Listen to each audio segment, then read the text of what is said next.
रूस यूक्रेन जंग अब तीसरे विश्व युद्ध में बदलने की कगार पर है। यूक्रेन के पास अब हारने के अलावा कुछ बचा नहीं है और वहीं ट्रंप के समर्थन में नाटो और यूरोपीय देश रूस पर कड़ा हमला करने की तैयारी में है। 41 महीने से भी ज्यादा समय से जारी इस जंग में अब नया मोड़ ले लिया है। रूस ने नाटो और पश्चिमी देशों को सीधे अपने निशाने पर ले लिया है। पुतिन के बेहद करीबी और पूर्व राष्ट्रपति दिमित्री मेदवेदेव की धमकी ने सबको दहला दिया है कि अगर यूक्रेन ने किसी भी तरह से रूस पर हमला किया तो रूस पश्चिमी देशों पर भी हमला कर सकता है। क्या हम तीसरे विश्व युद्ध की आहट सुन रहे हैं? आइए जानते हैं इस नाजुक स्थिति के पीछे की सच्चाई।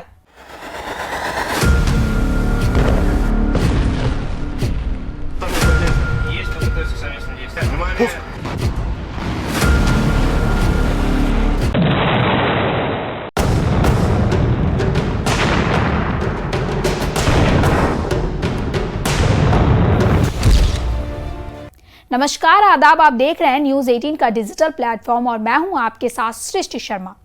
रूस के पूर्व राष्ट्रपति दिमित्री मेदवेदेव ने ऐलान किया कि तीसरा विश्व युद्ध शुरू हो चुका है। दिमित्री मेदवेदेव रूस के नेशनल सिक्योरिटी काउंसिल के डिप्टी चेयरमैन हैं और पुतिन के सबसे करीबी लोगों में से एक है। पुतिन ने अपने 2 कार्यकाल पूरे होने के बाद दिमित्री मेदवेदेव को ही रूस का राष्ट्रपति बनाया था और उन्हें पुतिन के हाथों की कठपुतली कहा जाता है। इसलिए अगर दिमित्री मेदवेदेव ने तीसरे विश्व युद्ध की घोषणा की है तो इसे गंभीरता से लिया जाना चाहिए। So the message which we wanted to sell by testing in real action this hypersonic system is that we will be ready to do anything to defend our legitimate interest. We hate even to think about war with the United States, which will take, nuclear character. रूस के security council के deputy chairman Medvedev ने इस बात पर नाराजगी जताई कि नाटो और पश्चिमी देश पहले से ही रूस के साथ युद्ध में हैं और प्री एम्प्टिव अप्रोच अपनाते हुए रूस को यूरोपीय देशों में पहले बमबारी शुरू कर देनी चाहिए। उनका यह बयान ऐसे समय में आया जब अमेरिकी राष्ट्रपति डोनाल्ड ट्रंप ने पुतिन को 50 दिनों के अंदर यूक्रेन युद्ध को खत्म करने की डेडलाइन दी है। मेदवेदेव ने अमेरिका और यूरोप पर रूस को नष्ट करने की कोशिश करने का आरोप लगाया है। उन्होंने कहा कि रूस से पश्चिमी देश घृणा करते हैं। रूस की राजनीति पर नजर रखने वाले कुछ एक्सपर्ट्स का कहना है कि उनकी टिप्पणी मॉस्को के राजनीतिक वर्ग के कुछ लोगों की सोच का संकेत देती है। मेदवेदेव ने नाटो और पश्चिमी देशों पर सीधा आरोप लगाते हुए कहा कि वे रूस को नष्ट करना चाहते हैं और यह युद्ध अब प्रॉक्सी से आगे बढ़कर फुल स्केल वॉर बन चुका है। उन्होंने कहा कि यह सिर्फ प्रतिबंधों और बयानबाजियों तक सीमित नहीं है, बल्कि पश्चिमी मिसाइल, सैटेलाइट खुफिया और यूरोप के सैन्यीकरण के जरिए खुलकर युद्ध लड़ा जा रहा है। मेदवेदेव ने दावा किया कि पश्चिमी देश रूस से नफरत करते हैं और इसीलिए वो रूस को खत्म करने की कोशिश कर रहा है।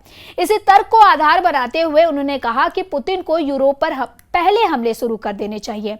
उन्होंने कहा कि हमें अब पूरे तरीके से जवाब देना चाहिए और अब अगर जरूरत पड़ी तो प्री एम्प्टिव स्ट्राइक यानी पहले हमला करने के लिए भी तैयार रहना चाहिए। वहीं यह कहने के बावजूद रूस को पहले पश्चिमी देशों पर बमबारी करनी पड़ सकती है। उन्होंने कहा कि रूस द्वारा नाटो पर आक्रमण करने का कोई भी सुझाव पूरी तरह बकवास है।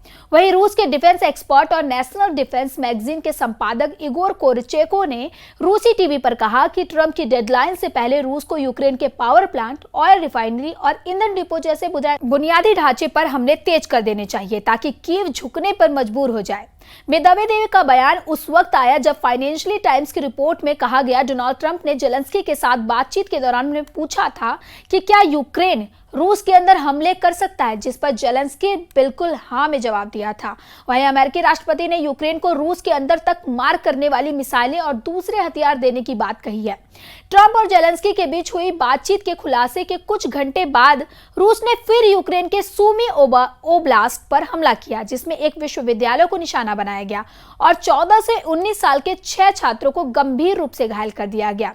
रूस के पूर्व राष्ट्रपति और राष्ट्रपति पुतिन के खास दिमित्री मेदवेदेव ने यूक्रेन युद्ध से जुड़े खतरे की ओर इशारा कर दिया है। कहा, पश्चिमी देशों के लिए हथियारों के कारण यूक्रेन में तनाव बढ़ा है और लड़ाई भीषण हुई तो पश्चिमी देशों को रूस के हमले झेलने के लिए तैयार रहना होगा। मेदवेदेव ने अमेरिका के नेतृत्व वाले सैन्य संगठन नाटो को बकवास बताया। वैसे ये भी कहा गया कि फिलहाल नाटो के सदस्य यूरोपीय देशों पर हमला करने की रूस की कोई योजना नहीं है। मेदवेदेव ने यह बयान रूस की सरकारी न्यूज एजेंसी तास को दिए साक्षात्कार में कही, मतलब इंटरव्यू में कहा। रूस के बड़े नेता की ओर से यह बयान अमेरिकी राष्ट्रपति डोनाल्ड ट्रंप के 50 दिन के भीतर यूक्रेन के शांति समझौता करने की मांग के बीच आया है। मेदवेदेव ने साफ किया कि यदि नाटो ने रूस को नुकसान पहुंचाने की कोशिश की और स्थिति बिगड़ी तो रूस उन्हें पूरी ताकत से जवाब देगा। इस बारे में पश्चिमी देशों के नेताओं की जो सोच और बयान है वह मूर्खतापूर्ण है। पिछले 32 घंटे में रूस यूक्रेन जंग में कुछ ऐसा हुआ जिसने रूस को मजबूर कर दिया कि वो परमाणु जंग करे। हैरानी की बात तो यह है कि राष्ट्रपति जेलेंस्की भी चाहते हैं कि रूस ऐसी एटमी जंग शुरू करे कि मजबूरी में यूक्रेन को बचाने के लिए अमेरिका, ब्रिटेन, फ्रांस, जर्मनी समेत नाटो के सभी 32 देशों को रूस के खिलाफ मोर्चा खोलना पड़े। जानकारों के दावों के मुताबिक यूक्रेनी सेना ने जानबूझकर रूस के परमाणु ठिकानों और एटमी फैसिलिटी पर मिसाइल और ड्रोन से हमले किए हैं। यूक्रेन अच्छी तरीके से जानता है कि पुतिन का रूस यूक्रेन के हर तरह के हमले को बर्दाश्त कर सकता है, लेकिन अपने परमाणु ठिकानों पर यूक्रेन के हवाई हमलों को रत्ती भर बर्दाश्त नहीं करेगा। इसलिए यूक्रेन पिछले 32 घंटों से रूस पर ऐसे हमले कर रहा है जिससे रूस के परमाणु ठिकानों को भारी नुकसान पहुंचे। अब आपको बता दें कि रूस के पास कितने हथियार हैं। रूस के पास दुनिया में परमाणु बमों का सबसे बड़ा भंडार है। रूस को ये परमाणु हथियार सोवियत संघ से विरासत में मिले हैं। दिलचस्प बात यह है कि सोवियत संघ के टूटने के बाद यूक्रेन को भी हजारों परमाणु हथियार मिले थे, लेकिन वो सारे बाद में रूस के पास आ गए। फेडरेशन ऑफ अमेरिकन साइंटिस्ट यानी FAS के मुताबिक पुतिन के नियंत्रण में वर्तमान में 5580 परमाणु हथियार है। FAS के अनुसार इनमें से लगभग 1200 को लगभग हटा दिया गया, लेकिन वे काफी हद तक बरकरार है। लगभग 4380 परमाणु हथियारों को ऑपरेशन फोर्सेस के लिए भंडार में रखा गया है। इधर दूसरी तरफ पुतिन के बेहद करीब और रूस के विदेश मंत्री सर्गेई लावरोव ने वैसे तो कई बार यूक्रेन, अमेरिका और नाटो का नाम लेकर परमाणु धमकी दी है, लेकिन इस बार सर्गेई लावरोव ने डंके की चोट पर कह दिया है कि रूस और उनके सहयोगियों की सुरक्षा के लिए अगर जरूरी हुआ तो रूस परमाणु विकल्प से पीछे नहीं हटेगा। अगर रूस नाटो पर हमला करता है तो तीसरे विश्व युद्ध की आग भड़क उठेगी। ऐसे में दुनिया को सबसे बड़े संकट का सामना करना पड़ेगा। ऐसी ही खबरों के लिए देखते रहें न्यूज़ 18 का डिजिटल प्लेटफॉर्म और हमारे चैनल को सब्सक्राइब करना ना भूलें। धन्यवाद।